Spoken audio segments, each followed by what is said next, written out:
amin iti bilang dagiti registered voters tayo. Since day 1 is 2,747 from August 1 to 10 days. So including Saturdays and Sundays. Ano dagiti ma'am newly registered amin ma'am? Mostly.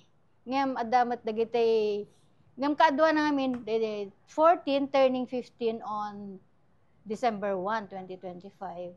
Tapos ngam kadwa na kabataan. 14 to 18. Kada tinaudi ma'am iso iti wano ado dagiti narway nga talaga iti umayda ma'am panagpa-register kada tinaudi nga aldaw ma'am. Kada giti naglablabas nga registration periods. Haan mat akas jay nga inaldaw nga blockbuster from day 1 to day 10 blockbuster nga makuna. At amadi kami nag-output ti less than 100.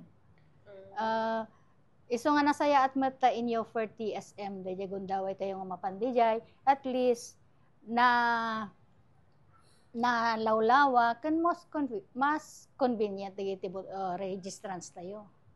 Amman na accommodate mi met ida.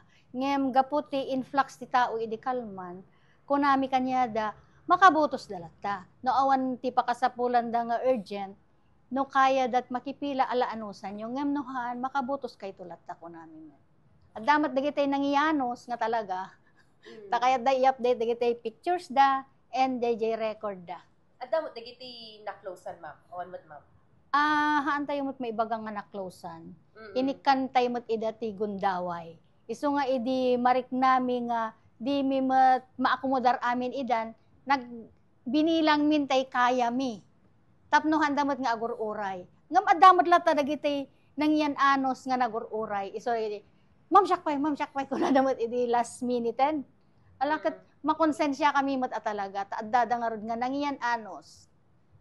Kaya last minute.